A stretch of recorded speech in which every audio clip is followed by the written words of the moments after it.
বিলম্বিত হতে পারে ডিসেম্বরের নির্বাচন আয়োজন, শঙ্কা বিএনপি নেতাদের। বলছেন যারা ভোট চায় না তারাই গণতন্ত্রের প্রধান অন্তরায়। সরকার ইলেকশন কমিশনকে সঠিকভাবে কাজ করতে দিচ্ছে না বা সহযোগিতা করছে না। এজ এ রেজাল্ট নির্বাচনের প্রক্রিয়াটা বিলম্বিত হতে পারে। একটা পন্থায় ক্ষমতা দখল করে এবং অব্যাহত রাখার চেষ্টা করছে, ক্ষমতার অংশীদার হতে চাচ্ছে আবার নির্বাচনে না গিয়ে। ঈদে ঘুরতে যাওয়া পর্যটকদের পকেট কাটার অভিযোগ। মৌলভীবাজারে বিভিন্ন বিনোদন কেন্দ্রে জিনিসপত্র কিনতে হচ্ছে দ্বিগুণ মূল্যে। বাইরে যে জিনিসটা আসলে সাপোজ 10 টাকা, সেটা আমাদের ট্যুর স্পটে গিয়ে আসলে 50, 60, 100 মানে ডাবল আসলে আমাদের প্রাইসটা বেশি হয়ে যাচ্ছে। একটা সিন্ডিকেটের মতো মনে হয় কাজ করে তারা, মানে প্রত্যেকটা জিনিসের দেখি একটা দাম বেড়ে দিয়েছে। সাতক্ষীরায় বাঁধ ভেঙে প্লাবিত জনপদে হাজারো মানুষের দুর্ভোগ। সহায় সম্বল ফেলে অনেকে আশ্রয় নিয়েছে আত্মীয় স্বজনের বাড়ি। ফসল সব মার গেছে, বুড়ি কিন্তু পানি ধান তলায় রয়েছে। বাচ্চাদের ডায়রিয়া, তাদের লবণ পানির প্রয়োজন, ওষুধের প্রয়োজন, শুকনো খাবারের প্রয়োজন। আমাদের রান্না বান্না, খাওয়া দাওয়া সবকিছুই সমস্যা, যাতায়াতের সমস্যা। ঈদের আগে রেমিটেন্সে নতুন রেকর্ড। মার্চের 26 দিনে $294 কোটি পাঠিয়েছেন প্রবাসীরা। হুন্ডি ও অর্থ পাচার পুরোপুরি বন্ধ হলে আরও বাড়বে আয়। হুন্ডিতে যে টাকার প্রয়োজন এটা কিন্তু কমে গেছে, যার জন্য ব্যাংকিং চ্যানেলে কিন্তু টাকার বাড়ছে। যেহেতু মার্কেট রেট আপনি অফার করছেন, মার্কেট রেট অফার করলে তো লোকজন কেন হুন্ডির কাছে যাবে, মার্কেট রেটই পাঠাবে, তাই না? ঈদের সিনেমার বিনোদন তুঙ্গে, সবখানেই শাকিব খানের বরবাদের জয় জয়কার। দর্শক টানছে নিশোর দাগি আর সিয়ামের জঙ্গলেও। সাকিব খান অসাধারণ, অনেক সুন্দর ভাই, দেখে মন ভালো হয়ে গেছে। সিয়াম ভাইয়ের অ্যাক্টিং জোস। পণ্য মূল্য নিয়ন্ত্রণে থাকায় স্বস্তিতে কেটেছে উত্তরের কৃষকের ঈদ।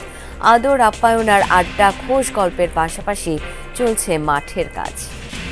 ডিসেম্বরে নির্বাচন করতে ইসিকে সহযোগিতা করছে না অন্তর্বর্তী সরকার, ফলে বিলম্বিত হতে পারে নির্বাচন আয়োজন, এমন শঙ্কার কথা জানিয়ে বিএনপির অভিযোগ নির্বাচন ছাড়াই কেউ কেউ ক্ষমতার অংশীদার হওয়ার চেষ্টা করছে, কেউ আবার ক্ষমতা অব্যাহত রাখতে চায়। জনরায় ভয় পেয়ে একটি পক্ষ ভোট বিলম্বের চেষ্টা করছে বলেও দাবি করেন বিএনপি নেতারা। তারা বলছেন যারা জাতীয় নির্বাচন চায় না তারাই গণতন্ত্রের প্রধান অন্তরায়। সাইফুদ্দিন রবিনের রিপোর্ট। অন্তর্বর্তী সরকারের প্রধান উপদেষ্টা ডিসেম্বরে জাতীয় সংসদ নির্বাচনের সম্ভাবনার কথা জানিয়েছেন। বিএনপি বরাবরই দ্রুত সময়ে নির্বাচনের দাবি জানিয়ে আসছে। দলের স্থায়ী কমিটির সদস্য সালাউদ্দিন আহমেদের অভিযোগ, ডিসেম্বরে নির্বাচনের জন্য সরকার থেকে সহযোগিতা পাচ্ছে না ইসি। ডিলিমিটেশন অ্যাক্ট বা সীমানা পুনর্নির্ধারণ আইন সংশোধন না করার সমালোচনা করেন তিনি। ডিলিমিটেশন অ্যাক্ট সামান্য একটা প্রিন্টিং মিস্টেক ছিল, ক্লারিক্যাল মিস্টেক ছিল, সেটা সংশোধন এই সরকার এখনো পর্যন্ত করে নাই। যদি ডিলিমিটেশনের কার্যাবলী নির্বাচন কমিশন এখন শুনানি না করতে পারে তাহলে নির্বাচন বিলম্বিত হবে। আর যদি আলাদা একটা কর্তৃপক্ষ গঠন করতে হয় ডিলিমিটেশনের জন্য, নির্বাচন কমিশনের স্বাধীনতা খর্ব করার মতো। সরকারের এই কার্যক্রমটাতে বোঝা যাচ্ছে যে সরকার ইলেকশন কমিশনকে সঠিকভাবে কাজ করতে দিচ্ছে না বা সহযোগিতা করছে না। এজ এ রেজাল্ট নির্বাচনের প্রক্রিয়াটা বিলম্বিত হতে পারে। বিএনপি স্থায়ী কমিটির আরেক সদস্য আমির খুসরো মাহমুদ চৌধুরী বলেন, হেরে যাবার ভয়ে একটি গোষ্ঠী নির্বাচনের মুখোমুখি হতে চাইছে না। এখন আবার আরেকটা গোষ্ঠীর মধ্যে সেই বোধহয় ভয়টা কাজ করছে, আমি জানি না, যে নির্বাচনকে তারা ফেস করতে চাচ্ছে না, তারা নির্বাচনকে ভয় পাচ্ছে, তারা জনগণের রায়কে ভয় পাচ্ছে। সুতরাং ওই তাহলে শেখ হাসিনার সাথে তাদের ব্যবধানটা কোথায়? যারা সংস্কার এবং নির্বাচনকে আলাদাভাবে দেখতে চায় তাদের মধ্যে অশুভ শক্তি লুকায়িত আছে। তারা নির্বাচনকে দীর্ঘায়িত করতে চায়, তারা ক্ষমতায় দীর্ঘ মেয়াদে থাকার একটা মনোবাসনা তাদের থাকতে পারে। বিএনপি নেতাদের মতে নির্বাচন যত পিছিয়ে দেয়া যায় ততদিন কারো কারো সুবিধা ভোগের সুযোগ আছে। অনেকে বলছে এরা একটা পন্থায় ক্ষমতা দখল করে এবং অব্যাহত রাখার চেষ্টা করছে, এবং অনেকে এই ক্ষমতার অংশীদার হতে চাচ্ছে আবার নির্বাচনে না গিয়ে, কিংবা যত পিছিয়ে যাওয়া যায় ততদিন একটা সুযোগ সুবিধা ভোগ করার এখানে সেই অবস্থান আছে তাদের।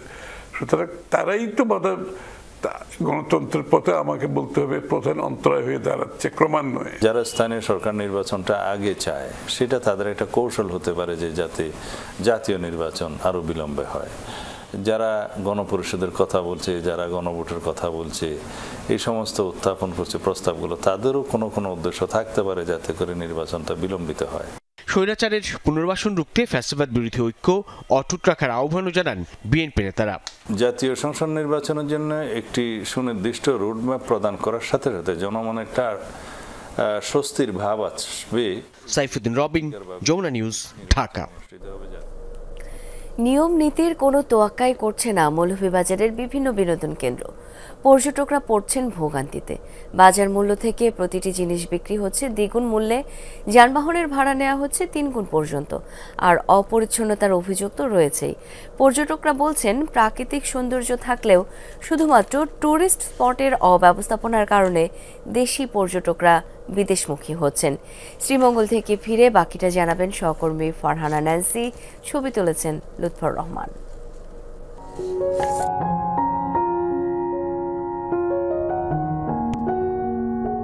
যতদূর চোখ যায় সবুজ আর সবুজ, যেন একক আধিপত্য সবুজের সাম্রাজ্যে। চায়ের দেশ নামে সবাই ডাকে মৌলভীবাজারের শ্রীমঙ্গলকে। ভ্রমণ যাদের ভালোবাসার সঙ্গী, তারা ছুটির দিনগুলোকে সমাহিত করে চা বাগানের নিস্তব্ধতায়, 2টি পাতা আর একটি কুড়ির মোহে। কিন্তু এই সৌন্দর্য মানুষ কতটা উপভোগ করতে পারে? আমরা বাংলাদেশি হয়েও আমরা বিভিন্ন দেশে ঘুরতে যাচ্ছি। আমাদের দেশটা যে এত সুন্দর, শুধুমাত্র ট্যুরিস্ট ব্যবস্থা উন্নত না বলে আমরা আসতে পারছি না। সো বাংলাদেশ সরকার যদি ট্যুরিস্ট ব্যবস্থা সব দিক থেকে আরও উন্নত করে, সেক্ষেত্রে দেখা যাবে আমরা দেশের বাইরে না গিয়ে দেশের মধ্যেই ঘুরবো। পরিবেশকে একটু সাজিয়ে গুছিয়ে একটু সৌন্দর্যভাবে একটি রিসোর্ট জাতীয় কিছু তৈরি করলে বাংলাদেশ আরও উন্নতি শিখরে পৌঁছতে পারে। ভ্রমণ পিপাসুদের অভিযোগ, ট্যুরিস্ট স্পটগুলোতে সব ধরনের পণ্যের মূল্য দ্বিগুণ। সিন্ডিকেটের দৌরাত্মে ট্যুরিস্টরা জিম্মি। বাইরে যে জিনিসটা আসলে সাপোজ 10 টাকা, সেটা আমাদের টুরিস্ট স্পটে গিয়ে আসলে 50, 60, 100 মানে ডাবল আসলে আমাদের প্রাইসটা বেশি হয়ে যাচ্ছে, কিনতে হচ্ছে। তো আই গেস এটা একটা নিয়ম করা উচিত। বিভিন্ন টুরিস্ট স্পট স্পেশালি একটা সিন্ডিকেটের মতো মনে হয় কাজ করে। তারা মানে প্রত্যেকটা জিনিসের দেখি একটা দাম বেড়ে দিয়েছে। ইভেন যে জিনিসটা আমি দেখা যাচ্ছে যে হয়তো আমি টাউনে যেটা আমি 10 টাকায় পাচ্ছি, সেটা এখানে হচ্ছে 20 টাকা, মানে অলমোস্ট ডাবল। তো সেক্ষেত্রে আমার মনে হচ্ছে এটা কর্তৃপক্ষের দেওয়ার দরকার। লাওয়াছড়ার মতো পর্যটন কেন্দ্রগুলোতে যেতে পর্যটন বাস চালু করার পরামর্শ দেন ভ্রমণ পিপাসুরা। এখানে পাবলিক বাস এবং যে ট্রান্সপোর্টেশনগুলো খুবই মানে অ্যাফোর্ডেবল প্রাইসে সবাই ক্যারি করতে পারে, সেটা আমাদের ট্যুরিজমকে যেমন এনরিচ করবে, তেমন আমাদের যে বাইরে যাওয়ার যে প্রবণতা, সেটাও এক সময় হয়তো বা কমে আসবে এবং আমাদের দেশের যে ট্যুরিজম সেক্টরটা আরও বেশি উন্নত হবে বলে আশা করছি। পর্যাপ্ত মনিটরিং করলে বাংলাদেশের পর্যটন ব্যবস্থাপনা আরও উন্নত হবে বলে আশা সবার। কনজিউমার প্রোডাক্ট আর কি এগুলো, তো এগুলোর দাম দেখি ডাবলের চেয়ে বেশি। তো এটা আমার কাছে মনে হচ্ছে কোনো মনিটরিং নেই। Farhana Nancy, Jamuna news, Sreemangal, Moulvibazar. সাতক্ষীরায় ঈদের দিন খোলপেটুয়া নদীর বাঁধ ভেঙে পানিবন্দী হয়ে সীমাহীন দুর্ভোগে পড়েছেন হাজার হাজার মানুষ। ধসে পড়ছে মাটির তৈরি ঘরবাড়ি। সহায় সম্বল ছেড়ে আত্মীয় স্বজনের বাড়িতে চলে যাচ্ছেন অনেকে। স্থানীয়রা দুষছেন পানি উন্নয়ন বোর্ডকে। ঈদের সকালে ভেঙে যাওয়া বেড়িবাঁধ মেরামতের চেষ্টা 24 ঘন্টা পর। আশাশুনির খোলপেটুয়া নদীর ভাঙা অংশের পাশে বস্তায় বস্তায় ফেলা হয় মাটি, কিন্তু দুপুরে আবারও প্রবল বেগে জনপদে ঢুকতে শুরু করে পানি। পানি ঢুকেছে বসত ঘরে, রান্না বান্নার উপায় নেই, সীমাহীন দুর্ভোগে মানুষ। আমাদের রান্না বান্না, খাওয়া দাওয়া সবকিছুই সমস্যা, যাতায়াতের সমস্যা, গরু বাছুর ছাগল সবকিছু আমাদের গ্রামে প্রচুর ক্ষয়ক্ষতি হচ্ছে মানুষের। আমরা রান্না খাওয়া করতে পারছি, পেশাব পায়খানা করতে পারতেছি, কলে পানি খাতে পারতেছি, রান্না করে খেতে পারতেছি, কোনো জায়গায় বেরোতে পারতেছি, হাঁস মুরগি মাছ পোশাক গন্ধে দুর্গন্ধে আমরা অসুস্থ করতেছি। পানিতে ধসে পড়ছে মাটির তৈরি ঘরবাড়ি। নিরাপদ স্থান আত্মীয় স্বজনের বাড়িতে যাচ্ছেন ভুক্তভোগীরা। দেখা দিয়েছে খাবার ও সুপেয় পানির সংকট। ভাটা যেই হবে সেই দেয়ালগুলো সাথে সাথে ভেঙে পড়ে যাবে। সমস্ত কাঁচা ঘরবাড়ি, অধিকাংশ গ্রামের ঘরবাড়িগুলোই কাঁচা, রান্নাঘরও কাঁচা, সেই রান্নাঘরগুলো আগে ভেঙে গেছে। শিশু বাচ্চাদের ডায়রিয়া, তাদের লবণ পানির প্রয়োজন, ওষুধের প্রয়োজন, শুকনো খাবারের প্রয়োজন। ভেসে গেছে ফসলি জমি, মাছের ঘের। পানি উন্নয়ন বোর্ডের গাফিলতির অভিযোগ তুলেছেন অসহায় বাসিন্দারা। এতে ফসল সব মার গেছে, বুড়ি অর্ধ পানি সব ধান উপায় তলায় রয়েছে, সব মাছ চাষ জাতীয় সব বুড়ি সব একদম একর হয়ে গেছে। আমাদের খুব সমস্যা, আমরা খুব অসহায়ের ভিতরে আছি। যদি আমাদের সরকার যদি আমাদের টাকাতো তাহলে আমাদের খুব ভালো হতো। আনুলিয়া ইউনিয়নের 11টি গ্রামে ব্যাপক ক্ষয়ক্ষতির কথা জানালেন চেয়ারম্যান। দুর্ভোগ কমাতে নদীর পানি প্রবেশ বন্ধের চেষ্টা চলছে বলছেন পানি উন্নয়ন বোর্ডের কর্মকর্তা। 11টা গ্রাম প্লাবিত হয়েছে, 11টা গ্রামের প্রায় 6000 মানুষের 6000 বিঘা মৎস্য চাষির মৎস্য ঘের নষ্ট হয়েছে। এভাবে যদি আর 2-1 দিন থাকে আমাদের আনুলি ইউনিয়ন না, শুধু খাজরা, বড়দাল 3টে ইউনিয়নের মানুষের চোখের জলে ভাসবে। আমরা আগামীকালের মধ্যে আশা করি এটা ক্লোজ করে দিই, যাতে ভেতরে পানি না ঢোকে, জনদুর্যোগ না হয়। এরপরে আমরা স্টেপে নিয়ে আসবো। লোকালয়ে পানি প্রবেশ বন্ধ করা গেলেও এটি টেকসই সমাধান হবে না বলছে পানি উন্নয়ন বোর্ড। যতদিন টেকসই বেড়িবাঁধ নির্মাণ করা না যাচ্ছে ততদিন এমন দুর্যোগ বারবার ফিরে আসবে। আকরামুল ইসলাম, যমুনা নিউজ, সাতক্ষীরা। দেশের পট পরিবর্তনের পর ইতিবাচক প্রভাব পড়েছে প্রবাসী আয়ে। আগস্টের পর থেকে ধারাবাহিকভাবে বাড়ছে রেমিটেন্সের পরিমাণ। মার্চ মাসের 26 দিনে প্রবাসীরা দেশে পাঠিয়েছেন $294 কোটি বেশি, যা একক মাস হিসেবে এই যাবৎকালের মধ্যে সর্বোচ্চ। চলতি অর্থ বছরের 9 মাসে এসেছে $2144 কোটি। গত বছরের একই সময়ের তুলনায় প্রায় 29% বেশি। ডলারের দামে স্থিতিশীলতা এবং হুন্ডির চাহিদা কমায় বৈধ পথে প্রবাসী আয় বেড়েছে বলে মনে করেন ব্যাংকার ও বিশ্লেষকরা। অর্থনীতির অনেক সূচক নেতিবাচক হলেও সুখবর আছে প্রবাসী আয়ে। জুলাই ছাত্র জনতার গণঅভ্যুত্থানের পর থেকেই বাড়ছে রেমিটেন্স প্রবাহ। প্রবাসীরা প্রতি মাসে গড়ে রেমিটেন্স পাঠিয়েছেন প্রায় $250 কোটি। মার্চ মাসের 26 দিনেই দেশে প্রবাসী আয় এসেছে $294 কোটি, যা গত বছরের একই সময়ের তুলনায় প্রায় 83% বেশি। ব্যাংকার ও বিশ্লেষকরা বলছেন, ডলার বাজার স্থিতিশীল থাকায় এবং হুন্ডির চাহিদা কমে আসায় বৈধ পথে বাড়ছে প্রবাসী আয়। হুন্ডির রিকোয়ারমেন্ট কমে গেছে। হুন্ডিতে যে যারা হুন্ডির মাধ্যমে যারা টাকা নিত, আমরা দেখেন যে অগাস্টের পরে থেকে এই রিকোয়ারমেন্টটা, কারণ অনেকের অ্যাকাউন্ট ফ্রিজ হয়ে গেছে বা বিভিন্ন কারণে, এইসব কারণে কিন্তু হুন্ডির রিকোয়ারমেন্ট, হুন্ডিতে যে টাকার প্রয়োজন এটা কিন্তু কমে গেছে, যার জন্য ব্যাংকিং চ্যানেলে কিন্তু টাকার বাড়ছে। যেহেতু মার্কেট রেট আপনি অফার করছেন, মার্কেট রেট অফার করলে তো লোকজন কেন হুন্ডির কাছে যাবে, মার্কেট রেটই পাঠাবে, তাই না? হুন্ডির ডিমান্ড কমার জন্য আরেকটা ইনডিরেক্ট রাস্তা হচ্ছে যে আপনার ওই যে কি বলে স্মাগলিং এবং অবৈধ পন্থায় যে সমস্ত ব্যবসা সেগুলো যদি কমাইতে পারে তা ডেফিনেটলি হুন্ডির ডিমান্ডও কমে যাবে। তো এখনকার সরকার তো সেই সমস্ত কার্যক্রম উৎসাহ দিচ্ছে না। বাংলাদেশ ব্যাংক বলছে, উৎসবকে কেন্দ্র করে এমনিতেই প্রবাসীরা বাড়তি রেমিটেন্স পাঠিয়ে থাকেন। জুলাই গণঅভ্যুত্থানের পর দেশপ্রেমে উদ্বুদ্ধ হয়ে প্রবাসীরা ব্যাংকিং চ্যানেলে রেমিটেন্স পাঠাচ্ছে। প্রবাসী আয় বৃদ্ধিতে ভূমিকা আছে বেসরকারি বাণিজ্যিক ব্যাংকেরও। অসংখ্য রেমিটেন্স যোদ্ধা ছিল, এতদিন পর্যন্ত তারা ইনফরমাল ওয়েতে দেশে টাকা পাঠাতো, কিন্তু 5ই আগস্টের পরিবর্তিত পরিস্থিতিতে তাদের মাইন্ড সেট আপে বিপুল একটা পরিবর্তন এসেছে। তারা সবাই চাচ্ছে যে রেমিটেন্সটা যাতে প্রপার ব্যাংকিং চ্যানেল দিয়ে আসে, এই কারণে ব্যাংকিং চ্যানেল টাকা বেশি আসতেছে। চলতি অর্থ বছরের প্রথম 9 মাসে দেশে রেমিটেন্স এসেছে $2144 কোটি, যা গত বছরের একই সময়ের তুলনায় প্রায় 29% বেশি। সে সময় রেমিটেন্স আসে $1650 কোটি কিছু বেশি। ব্যাংকাররা বলছেন, হুন্ডি পুরোপুরি বন্ধ হলে এবং বাণিজ্যের আড়ালে অর্থ পাচার ঠেকানো গেলে প্রতি মাসেই $3 বিলিয়ন আয় করা সম্ভব। এটাকে যদি আরেকটু স্মুথ করা যায়, আরেকটু যদি আমরা এই হুন্ডিটাকে বন্ধ করতে পারি, এই পাচারটাকে বন্ধ করতে পারি, তাহলে এটা $3 বিলিয়ন অসম্ভব কিছু না ফর দ্য কান্ট্রি। আমার কাছে I do believe that in the next financial year এটা অ্যাজ এ হোল এটা $30 বিলিয়ন ক্রস করবে। হুন্ডিকে নিরুৎসাহিত না, হুন্ডিকে তো না বলতে বলা হয়েছে। হুন্ডি কনসেপ্টটা আমাদের ইকোনমিতে থাকা চলবে না। জানি না কতটুকু এটাকে জিরোতে নামিয়ে আনা সম্ভব কিনা, কিন্তু জিরোতে নামিয়ে আনার টার্গেট নিয়ে কাজ করতে হবে। আমাদের দূতাবাসগুলির সাথেও কথা বলছি যে তারাও যাতে ওখানকার যারা বাঙালি কমিউনিটি আছে সেই কমিউনিটির সাথে যাতে নিয়মিত যোগাযোগ করে তাদেরকে ব্যাংকিং সেক্টরে টাকা পাঠানোর যে সুফল সে সম্পর্কে অবগত করে।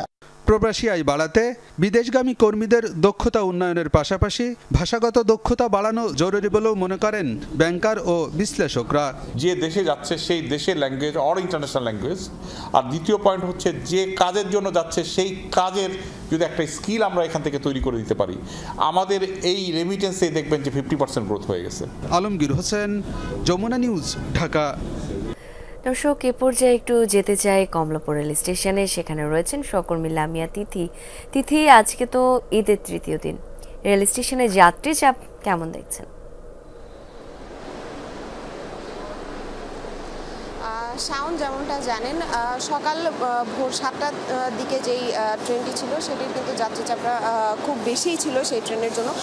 এখন যদি একটু চিত্রটা দেখায় তাহলে বর্তমানে কিন্তু এখন আরেকটি ট্রেন যাচ্ছে যেটি কিনা মহুয়া কমিউটার ট্রেন। এই ট্রেনটি যাবে 8টা 15 মিনিটে যাওয়ার কথা ছিল, 2 মিনিটের শিডিউল বিপর্যয়। এছাড়া যদি বলি যে উত্তরাঞ্চলের ট্রেন কিন্তু সকাল থেকে কোনো শিডিউল বিপর্যয় নেই, সময় মতো ট্রেন চলাচল করেছে। যাত্রীদের সাথে আমরা কথা বলেছিলাম, তারা আমাদেরকে জানিয়েছেন যে ঈদের ছুটি বেশি দিন থাকার কারণেই কিন্তু তারা আজকে যে ঈদের তৃতীয় দিনে এরপরও পরিবার পরিজনের সাথে এই ঈদের যে বাকি কয়দিনের ছুটি রয়েছে সেটি তারা উপভোগ করতেই কিন্তু এই শেষ সময় হচ্ছে তারা নিজ নিজ বাড়িতে যাচ্ছে।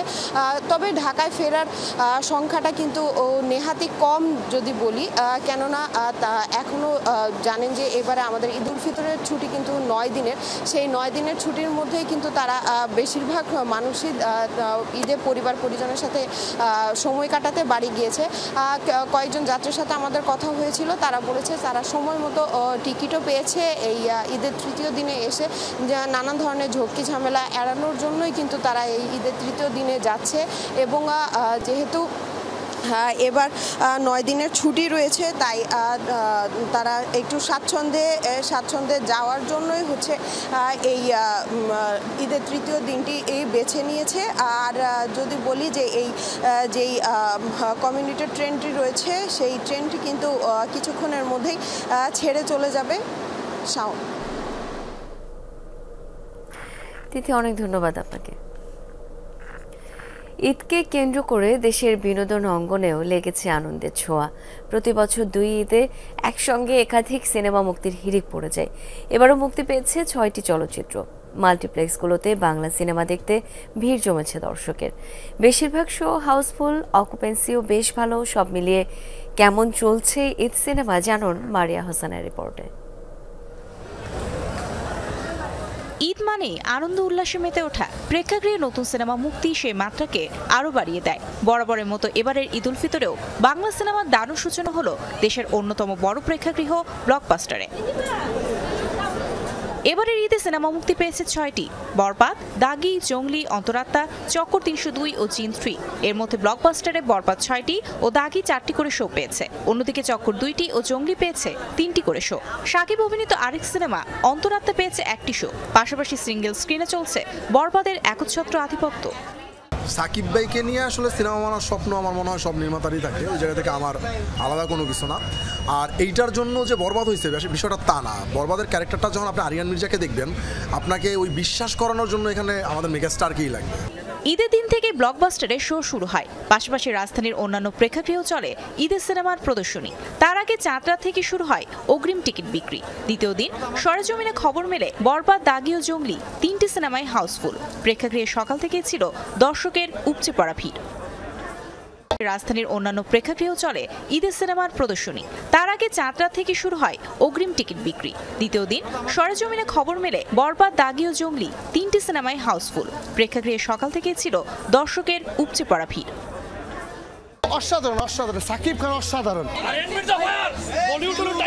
অনেক সুন্দর ভাই, দেখে মন ভালো হয়ে গেছে। সিয়াম ভাইয়ের অ্যাক্টিং জোস, সিয়ামের অভিনয় অসাধারণ। অনেকদিন পরে একটা খুব সুন্দর সিনেমা দেখলাম, সবাই দেখবেন। ঈদে মুক্তি পাওয়া 6 সিনেমার একটি হচ্ছে দাগি। সিনেমাটির মাধ্যমে 2 বছর পর বড় পর্দায় ফিরেছেন আফরান নিশো। মুক্তির পর থেকেই দাগি প্রেক্ষাগৃহে হাউসফুল যাচ্ছে। অন্যদিকে ছোট পর্দার আরেক তারকা অভিনেতা মোশাররফ করিমের চক্কর নিয়েও পাওয়া যাচ্ছে দর্শকের ইতিবাচক প্রতিক্রিয়া। জঙ্গলি থেকে একটা বার্তা পেয়েছি যে একটা বাবা মেয়ের যে একটা সুন্দর সম্পর্ক, সেই সম্পর্কটার উপরই তো ছবি। It's a beautiful film all over, খুব ভালো ছবি। ঈদের দিন থেকেই সোফার সবগুলো হলই মানে মোটামুটি দর্শক ছিল এবং মানে এটা বলতে দ্বিধা নাই যে হাউসফুলও ছিল। এদিকে মুক্তির একদিন পরই মাল্টিপ্লেক্সে শো বাড়ল এম রাহিম পরিচালিত জঙ্গলি সিনেমার। প্রথম দিন দর্শক সংখ্যা কম থাকলেও দ্বিতীয় দিনে সিনেমাটি দেখতে দর্শকের উপচে পড়া ভিড় লক্ষ্য করা গেছে। গল্পের সাথে যদি দর্শক কানেক্টেড ফিল করেন এবং তারা যদি ইমোশনাল হন, এর থেকে বড় সাকসেস আমাদের টিমের জন্য হতে পারে না। সো আমাদের পুরো টিম যারা দেখেছেন তাদের কাছে অনেক কৃতজ্ঞ, আর যারা সামনে দেখতে আসবেন তাদেরকে বলতে চাই you guys are most welcome. ফ্যামিলির জন্য বানানো ছবি, তো আপনাদের ভালো লাগলে আমাদের সার্থকতা। বরবাদ, দাগি ও জঙ্গলি সহ এবারের ঈদের সব সিনেমা নিয়ে সামাজিক মাধ্যমে দারুণ আলোচনা হচ্ছে। সিনেমা দেখে দর্শকরা সেই সিনেমা নিয়ে তাদের অভিমত জানাচ্ছে। সব মিলিয়ে ঈদের সিনেমার দারুণ সূচনা বলছে সবাই। Mario Sen, Jamuna news, Dhaka. Jamuna news থেকে একটা কেমন কাটছে কুষ্টিয়ায় 24-এর ছাত্র জনতার আন্দোলনে শহীদ পরিবারের ঈদ। কোনো পরিবার সন্তানহারা, কোনো পরিবার একমাত্র উপার্জনক্ষম ব্যক্তি হারিয়ে দিশেহারা। জুলাই ফাউন্ডেশনের সহায়তা পেলেও সান্ত্বনার ভাষা নেই। ঈদের আনন্দ যেন ম্লান হয়েছে স্মৃতির বননে। বিস্তারিত থাকছে কুষ্টিয়া থেকে রুহুল আমিন বাবুর প্রতিবেদনে। ছোট্ট মেয়ে পিতার প্রতীক্ষায় বানিয়েছে কবিতা। স্বামীকে হারিয়ে 2 সন্তান নিয়ে নরক যন্ত্রণায় স্ত্রী। 5 আগস্ট কুষ্টিয়া থানা ট্রাফিক মোড়ে অবস্থান ছিল আন্দোলনকারীদের। দফায় দফায় পুলিশের সাথে চলে সংঘর্ষ। সেদিন নিহত হয় সদর উপজেলার হরিপুর শালদাও এলাকার রং মিস্ত্রি আশরাফুল সহ আরও 6 জন। আমার ছেলে মেয়ে সবসময় বাবার কথা বলে, সকালে বলছে আম্মু আমাকে মার্কেটে নিয়ে চলো, বাবা থাকলে আমরা কতদিন মার্কেটে যেতাম। মেয়ের বুক যে খালি করে আল্লাহর কাছে কই আল্লাহ তার বুক এমন খালি করো। স্বর্ণের কারিগর ছিলেন সুরুজ আলী বাবু। বাড়ির বড় ছেলেকে হারিয়ে থামছে না মায়ের আহাজারি। 3 সন্তান নিয়ে শোকস্তব্ধ সহধর্মিনী। ঈদ কিভাবে কাটাবো শোনা গো আমার আমাকে ঈদে কোনোদিন আমার স্বামী আমাকে মার বাড়ি পাঠায়নি। ঈদ গেছে তারপরে আমি মার বাড়ি বেড়াতে গেছি। চর থানাপাড়া এলাকার ইউসুফ শেখ পেশায় ছিলেন ব্লাড ব্যাংকের কর্মচারী। বস্তির কুড়ে ঘরে আনন্দের আলিঙ্গনে যেন লোনা জলের আস্তরণ। আমার ছেলেটা ভর্তি ছিল, সে ভর্তিটা তো হারা গেছে, আমারটা তো হারা গেছে। যার স্বামী চলে যায় তার কি থাকে দুনিয়া। একটা পরিবারের ধরেন একটা মাথা যদি না থাকে তাহলে সেই পরিবারের অবস্থা কি হতে পারে। একই এলাকার 8 বছর বয়সী আব্দুল্লাহ অসুস্থ পিতাকে দেখে ফেরার পথে আর বাড়ি ফেরা হয়নি শিশুটির। কতবারও ঈদের ভিতরে মার্কেট করা নিও 4 দিন 5 দিন করে মার্কেটে গেছে। এটাকে কোনো ঈদ বলতে কোনো ভাষা আমার মুখে আর নাই। একটা ছেলে ছাড়া বছর ঘন্টা দিন ঈদ কিভাবে চলছে। খুবই ভালোবাসতো আমার খুব ভালোবাসতাম। ঈদ উপলক্ষে আমাদের জেলা প্রশাসনের পক্ষ থেকে প্রতিটি শহীদ পরিবারের জন্য আমরা উপহার সামগ্রী পাঠাবো। আর পাশাপাশি আমাদের বিভিন্ন রকমের সহযোগিতা আমরা করেছি ইতোমধ্যে। তাছাড়া জুলাই ফাউন্ডেশন থেকেও তাদেরকে সহযোগিতা করা হয়েছে এবং সময়ে সময়ে তাদের যে কোনো সমস্যায় কিন্তু আমরা তাদের পাশে আছি। কত নির্ঘুম রাত কেটে যাবে আন্দোলনে শহীদ পরিবারের। ইতিহাসের পাতায় লুণ্ঠিত রক্তিম সূর্যের উদয় হবে, বিলীন হবে রাক্ষসের পদায়ন। দেশ জুড়ে ঈদের আনন্দ বয়ে গেলেও বিষাদে ছেয়ে গেছে জুলাই আগস্টের গণ অভ্যুত্থানের নিহত কুষ্টিয়ার কয়েকটি পরিবারের। তাদের ঈদের আনন্দ নেই, বরং সেখানে দুঃখ এবং কান্না ঝরে পড়ছে পরিবারের স্বজনহারাদের চোখ থেকে। রুহুল আমিন বাবু, যমুনা নিউজ, কুষ্টিয়া। এবারের রমজান মাস ও ঈদ একটু ভিন্ন মাত্রার স্বস্তি আর স্বাচ্ছন্দ্যে কেটেছে উত্তরের কিষাণীদের। কেন কৃষকদের এমন উচ্ছ্বাস, সেই তথ্য জানতে উত্তরের বিভিন্ন প্রান্তে কৃষকের সাথে কথা বলেছেন সহকর্মী সরকার মাসারুল মান্নান। বিস্তারিত দেখুন, তার প্রতিবেদনে ছবি তুলেছেন আলমগীর হোসেন। খুব সুন্দর আর কি মনে করেন যে ফেসিলিটি দেখা যাচ্ছে, জিনিস কাটার দাম কম একটু, ওই দিক দিয়ে আর কি মোটামুটি আর কি আয়ের পথ ছিল ভালো। এবার ঈদ কেমন কাটলো সেই প্রশ্নে বেশ ফুরফুরে স্বরেই কথাগুলো বলছিলেন কাউনিয়া নাজিরদহ গ্রামের কৃষক ফুল মিয়া। ভিটেমাটি বাদে 1.5 বিঘা জমিতেই কৃষিপণ্য ফলিয়ে সংসার চলে তার।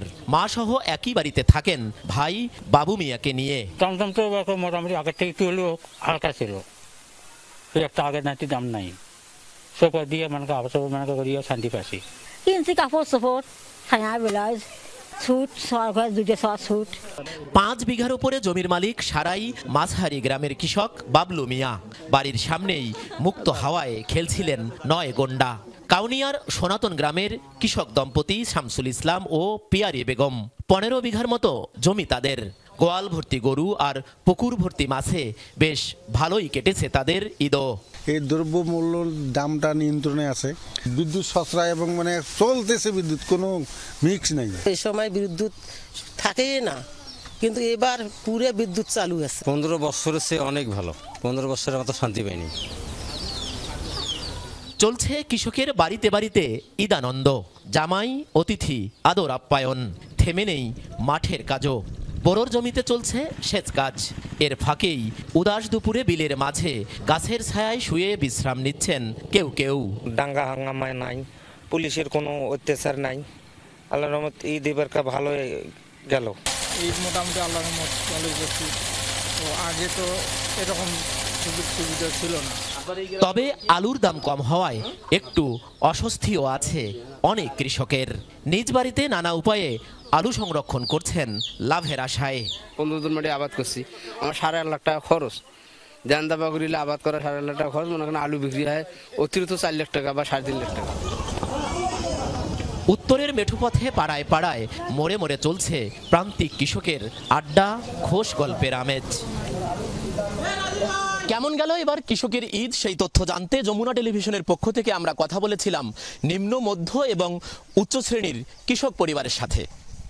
তারা বলছেন দ্রব্যমূল্য নিয়ন্ত্রণে ছিল না বিদ্যুতের কোনো লুকোচুরি এবং সাথে ছিল না পুলিশের কোনো খবরদারি। সে কারণে ঈদটা তাদের ভালোই কেটেছে। এই 3টি জিনিস যেমন আছে তেমন রেখে যদি আলুর দামটি বৃদ্ধি করা যায় তাহলে এই সব কৃষক পরিবারে আরও স্বাচ্ছন্দ্য ফিরবে বলেও দাবি তাদের। সরকার মাঝারুল মান্নান, যমুনা নিউজ, রংপুর।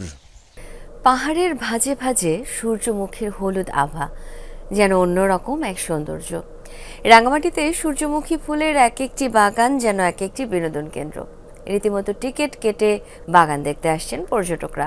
ঢল সামলাতে হিমশিম খেতে হচ্ছে বাগান মালিকদের। সূর্যমুখীর চাষাবাদ পাল্টে দিয়েছে এলাকার চিত্র। দূর থেকে দেখে মনে হয় যেন হলুদ কার্পেট বিছানো। পাহাড়ের ভাঁজে ভাঁজে সৌন্দর্য ছড়াচ্ছে সূর্যমুখী ফুল। রাঙ্গামাটি শহর থেকে কয়েক কিলোমিটার দূরে কুতুবছড়ি বাজার। এর পাশে কৃষি বিভাগের সহায়তায় ব্যক্তি উদ্যোগে গড়ে উঠেছে সূর্যমুখী ফুলের বাগান। এক একটি বাগান যেন এক একটি বিনোদন কেন্দ্র। জনপ্রতি 30 টাকার প্রবেশ টিকিট করার পরও দর্শনার্থীর ভিড় সামলাতে হিমশিম খাচ্ছেন বাগান মালিক। প্রতিদিন মানুষজন এজন বেরান্দি মেরাঠিয়া দি যান সের পাঁচশত হাজার মূল্য নয় দিয়া মানুষ নিতু এজন চা সুন্দর বেলা দেখুন সুন্দর ঠিঙা দি যান। বাগাইছড়ি, লংদু, রাজস্থলী সহ বিভিন্ন উপজেলায় সূর্যমুখী ফুলের ছোট ছোট অনেক বাগান। দূর দূরান্ত থেকে আসছেন অনেকে, কেউ ব্যস্ত সৌন্দর্য উপভোগে, কেউ ব্যস্ত টিকটক করতে। পাহাড়ে হলুদ আভায় মুগ্ধ দর্শনার্থীরা। অনেকজনে ফেসবুকে সূর্যমুখী ফুলের বাগানে ভিডিও বানায়, আর আমরাও আজকে চলে এলাম আর কি। আমরা ভিডিও বানাই, কন্টেন্ট বানাই, রিলস বানানোর জন্য আসছি এখানে। মনের মধ্যে একটু আলাদা প্রশান্তি সৃষ্টি হয় আর কি, তার জন্য এই সূর্যমুখী বাগানে ঘুরতে আসা। পরিবারের সবাইকে নিয়ে আসছি, অনেক আনন্দ করছি, ছবি তুলছি, টিকটক করছি। রাঙ্গামাটিতে 70 হেক্টর জমিতে সূর্যমুখীর চাষ হয়েছে, যা গত বছরের তুলনায় 30 হেক্টর কম। বাণিজ্যিক চাষাবাদ বাড়লে পাহাড়ে তেলের চাহিদা পূরণের পাশাপাশি চাষিরা লাভবান হবে বলছে কৃষি বিভাগ। 200 বিঘা জমিতে প্রণোদনা দিয়েছি। এখানে চাষিদের যেটা মূল সমস্যা আর কি, সূর্যমুখীতে প্রচুর সার লাগে, প্রণোদনাতে খুব কম পরিমাণ সার দেওয়া হয়। তেল নিষ্কাশন ক্ষেত্রে ওনারা বিব্রতকর পরিস্থিতিতে পড়ছেন এবং প্রতিটি ইউনিয়নে যদি একটি করে তেল নিষ্কাশনের যন্ত্র দেওয়া হয় তাহলে আমাদের কৃষকদের জন্য অনেক উপকৃত হবেন। জুবায়েত ইবনে শাহাদাত, যমুনা নিউজ।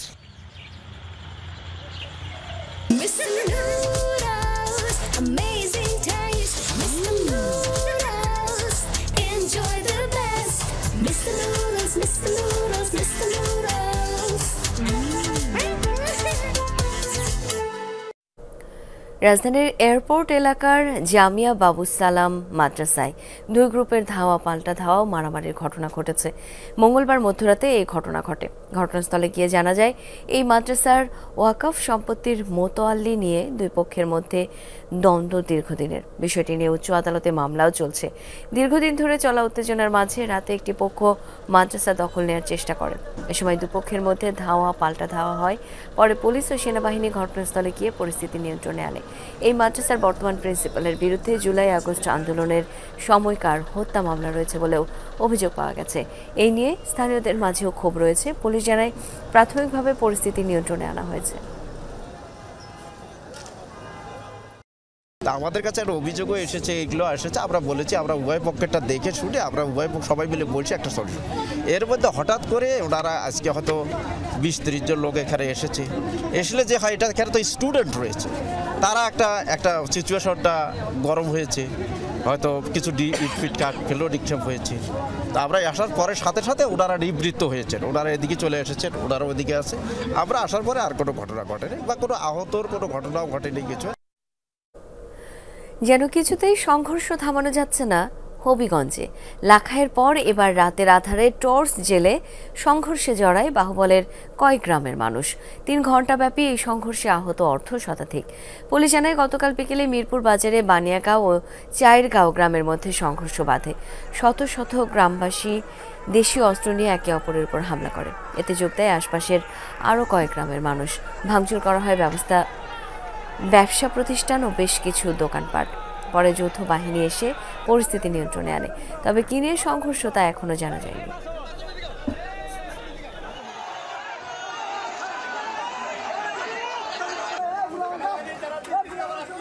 কি জন্য মাইর করছে তো আমরা জানি না। আমাদের এসপি মহোদয়, ওসি মহোদয় যথেষ্ট সহযোগিতা করছে এবং আমাদের সেনাবাহিনীর লোকজন আসার পরে আমরা দুই পক্ষকে আমরা বিতাড়িত করতে সম্ভব হয়েছি। পুলিশ সেনাবাহিনী যৌথভাবে আমরা কাজ করতেছি। পরিস্থিতি এখন নিয়ন্ত্রণে আছে। সংঘর্ষের কারণ এখন উদ্ঘাটন করতে পারি না। মাদারীপুরে বিলুপ্তির পথে দেশীয় প্রজাতির মাছ একই সাথে হারাতে বসেছে স্থানীয় ঝাঁকি জালের ব্যবহার। মৎস্যজীবীদের অভিযোগ, নিষিদ্ধ কারেন্ট জাল, চায়না দুয়ারি জালের অবাধ ব্যবহার সহ খাল বিলে পানি প্রবাহ বন্ধ হওয়ায় দেশীয় মাছ বিলুপ্তির অন্যতম কারণ। বর্জ্য পরিষ্কারের পাশাপাশি অবৈধ স্থাপনা নির্মাণ বন্ধের উপর গুরুত্ব আরোপ করেছে মৎস্য সম্পদ বিভাগ। গোলা ভরা ধান, পুকুর ভরা মাছ, এভাবেই পরিচয় করানো হতো গ্রাম বাংলাকে। কিন্তু সময়ের পরিক্রমায় হারিয়েছে সেই স্বর্ণযুগ। মধ্যাঞ্চলের জেলা মাদারীপুরও ছিল প্রাণীজ সম্পদে ভরপুর, কিন্তু নাব্যতা সংকট বেড়েছে জেলার খালগুলোয়। পানি আসা যাওয়া না থাকায় প্রবেশ মুখগুলো প্রায় বন্ধ, জমেছে অতিরিক্ত কচুরিপানা। জেলার কয়েকটি পরিবার এখনো ধরে রেখেছে মাছ ধরায় ঝাঁকি জালের ব্যবহার। তবে কারেন্ট জাল ও চায়না দুয়ারি জাল বৃদ্ধি পাওয়ায় বাধাগ্রস্ত হচ্ছে দেশীয় মাছের বংশবিস্তার। কচুরির কারণে মাছ এবার আমরা কম পাইছি। চারিদিক থেকে পানি আসে না, কচুরিতে অন্যান্য মাছ মারা গেছে, খালি শোল গজার এই আছে। এই নদীতে পানিও আসে খুব কম, এই জন্য মাছ এখন খুব পরিমাণে কম। এই খাল যদি খনন করতে আগে ওই নদী দিয়ে পানি এসেছি, এখন সমস্ত জায়গা আটকে গেছে। আর এই পানি নাই, নদীর লাগে কোনো সংযোগ নাই, ওই দাঁড় দিয়ে চায়না জাল পাতে। মাছ বাঁচাতে চায়না দুয়ারি জালের ব্যবহার বন্ধ সহ নদী ও খাল খননের বিকল্প নেই বলে মনে করেন জেলা মৎস্য কর্মকর্তা। নদী যেহেতু এখানে চর পড়ে গেছে, সেই হিসাবে বোঝা যাচ্ছে যে খালগুলোরও নাব্যতা, মানে যে পানি যে চলাচল করবে সেই গভীরতাটা মেনটেন করা হচ্ছে না। এটা তো একটা প্রোগ্রাম আমি অলরেডি মিনিস্ট্রির এক মিটিংয়ে বলেছি যে নদীর চর এটা ড্রেজিং করতেই হবে। দেশীয় মাছ বাঁচাতে অবৈধ জাল বন্ধের পাশাপাশি খালবিল ভরাট করে অপরিকল্পিত স্থাপনা বন্ধের পরামর্শ সংশ্লিষ্টদের। সাইফ আহমেদ, যমুনা নিউজ। রসগোল্লা নাম শুনলেই জিভে জল আসে যে কারো। খাঁটি ছানা ও চিনির শিরায় তৈরি এই মিষ্টান্ন বাঙালির ঐতিহ্য। কালের প্রবাহে নানা নামে নানা স্বাদের মিষ্টি বাজারে পাওয়া গেলেও রসগোল্লার জনপ্রিয়তা একটুও ম্লান হয়নি। যুগ যুগ ধরে মিষ্টির বাজারে একক আধিপত্য রসগোল্লার। তবে রসগোল্লার মালিকানা নিয়ে রয়েছে টানাপোড়েন। কেউ বলছেন ভারতবর্ষ থেকে বাংলায় এসেছে রসগোল্লা, আবার কারো কারো মতে বাংলাদেশের বরিশালের মানুষ সবার আগে রসগোল্লা তৈরি করেছে। বিস্তারিত কাউসার হোসেনের প্রতিবেদনে। শেষ পাতে মিষ্টি ছাড়া বাঙালির ভোজন যেন অসমাপ্তই থেকে যায়। শেষ পাতে যদি হয় রসগোল্লা, তাহলে তো কথাই নেই। দুধ গরমের পরে আর দুধটা লামানোর পরে একটু টক পানি দিয়ে এবার ছাড়া তৈরি করার পরে এবার মিষ্টিটা তৈরি করি। আমরা কোনো পাউডার মিক্স করি না, আমরা একই ছানা। খাবার সোডা লাগে, চিনি, ময়দা, এইগুলো এটা মাপ মতন দিলেই মালটা আপনার সৌন্দর্য নামবে। তবে রসগোল্লার আবিষ্কার নিয়ে রয়েছে মতবিরোধ। এর মালিকানা নিয়ে দীর্ঘদিন লড়াই চলছে প্রতিবেশী ভারতের ওড়িশা ও পশ্চিমবঙ্গ রাজ্যের মধ্যে। দুই রাজ্যেরই দাবি রসগোল্লার জন্ম হয়েছে তাদের হাতেই। তবে ষষ্ঠ শতকের দিকে রসগোল্লার জন্ম হয়েছিল বাংলাদেশের কারিগরদের হাতে, এমন তথ্য উপাত্ত উঠে আসে বিভিন্ন প্রতিবেদনে। ব্রিটিশ বাঙালিদের একটা ঐতিহ্য ছিল। এই রসগোল্লাটা কেউ বলে কলকাতার এক কারিগরে তৈরি করছে, আবার আমাদের মতে বাংলাদেশের বরিশালের পটুয়াখালী অঞ্চলের কাছে একটা লোক, সেও রসগোল্লা তৈরি করছে। আমরা দেখছি যে বাংলাদেশের যে ঐতিহ্য, বাংলাদেশের কৃষ্টি কালচার, এই বাংলাদেশ থেকেই রসগোল্লার উৎপত্তি হয়েছে। ভারতের ওড়িশা পশ্চিমবঙ্গ বা বাংলাদেশের বরিশাল দক্ষিণ অঞ্চল, কোথায় রসগোল্লার গোড়াপত্তন ইতিহাসের সঠিক কোনো তথ্য পাওয়া যায়নি। তবে স্বাদ বিবেচনায় দেশ ও দেশের বাইরে বরিশালের রসগোল্লার কদর রয়েছে। এই মিষ্টি তৈরিও সহজ। ছানাকে গোলাকার রূপ দিয়ে চিনির শিরার জালে তৈরি হয় সুস্বাদু রসগোল্লা। নরম ও চিনির পরিমাণ কম থাকায় বরিশালের রসগোল্লার বেশ সুনামও রয়েছে। অতুলনীয় স্বাদের কারণে দেশের বাইরেও যাচ্ছে এই মিষ্টি। প্রথম মিষ্টান্ন হইল রসগোল্লা, সেই থেকে চলে আসতেছে। সেই ঐতিহ্য এখনো মানুষ কি ছাড়ে নাই, সেইটা ধরে রাখতেছে এখন। রস বলতে একটু ভালো লাগে, এই জন্য রস নরম, এটা মানুষ পছন্দ করে ম্যাক্সিমাম জায়গায়। চিনি থাকে, ঝোল থাকে, আর মিষ্টিটা খুব সফট, এই কারণে আমরা রসগোল্লাটা বেশি পছন্দ করি। বরিশালের বিভিন্ন দোকানে 10 থেকে 30 টাকা দামের রসগোল্লা পাওয়া যায়। প্রতিদিন বিক্রিও হয় প্রচুর। কাউসার হোসেন, যমুনা নিউজ, বরিশাল। মিয়ানমারে ভয়াবহ ভূমিকম্পের প্রায় 5 দিন পরও জীবিতদের সন্ধানে তল্লাশি চালাচ্ছেন উদ্ধারকর্মীরা। তাদের ধারণা ধ্বংসস্তূপের ভেতর এখনও অনেকে জীবিত রয়েছেন। তাদের খুঁজে পেতে চেষ্টা চালাচ্ছে চীন, রাশিয়া, ভারত সহ বিভিন্ন দেশের উদ্ধারকর্মীরা। এদিকে জান্তা সরকার জানিয়েছে এখন পর্যন্ত 2700-র বেশি মরদেহ উদ্ধার করা হয়েছে। সংখ্যা দ্রুতই প্রাণহানি 3000 ছাড়িয়ে যাবে। আহত হয়েছে 4500-এর বেশি মানুষ। এখনও নিখোঁজ 441 জন। মার্কিন ভূতাত্ত্বিক জরিপ সংস্থা USGS এর সংখ্যা ভয়াবহ এই ভূমিকম্পে মিয়ানমারে প্রাণহানি 10,000 ছাড়াতে পারে। এদিকে এই দুর্যোগে থাইল্যান্ডে মৃত্যু হয়েছে 21 জনের।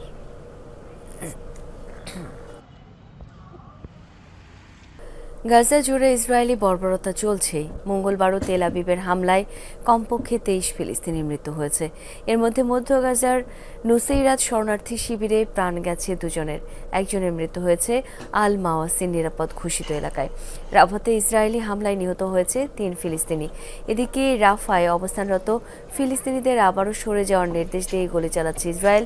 এমন পরিস্থিতিতে দিকবিদিক ছুটছে ফিলিস্তিনিরা। জাতিসংঘের দাবি ত্রাণ প্রবেশ করতে না দেয়ায় উপত্যকার সব বেকারি এখন বন্ধ হয়ে গেছে। ফলে খাবারের ভয়াবহ সংকট তৈরি হয়েছে।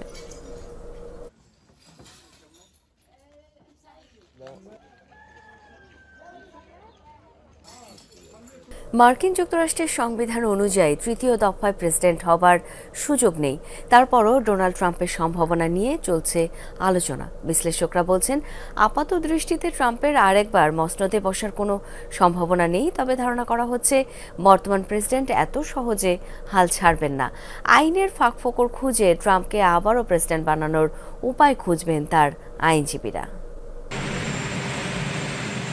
মার্কিন সংবিধানের 22তম সংশোধনীতে স্পষ্ট করে বলা হয়েছে, দুইবারের বেশি কেউ দেশটির প্রেসিডেন্ট হতে পারবেন না। নিয়ম না থাকলেও আবারও প্রেসিডেন্ট পদে লড়াইয়ের বার্তা দিয়েছেন ডোনাল্ড ট্রাম্প। সবশেষ তার ঘনিষ্ঠ সহযোগী স্টিভ ব্যানন এই ইস্যুতে নতুন করে আলোচনার জন্ম দিয়েছেন। ট্রাম্পের তৃতীয় দফায় প্রেসিডেন্ট হওয়ার আগ্রহ নিয়ে পক্ষে বিপক্ষে আলোচনা সমালোচনার ঝড় বইছে। এমন পরিস্থিতিতে প্রশ্ন উঠছে, আবারও রিপাবলিকান এই নেতার প্রেসিডেন্ট হওয়ার সম্ভাবনা কতটা? বিশ্লেষকরা অবশ্য বলছেন, প্রচলিত আইনে তৃতীয় দফায় হোয়াইট হাউসে যাওয়ার দৌড়ে অংশ নিতে না পারলেও হাল ছাড়বেন না খেপাটে ট্রাম্প। বলা হচ্ছে, নিশ্চিতভাবেই তার আইনজীবীরা ফাঁকফোকর বের করার চেষ্টা করবেন।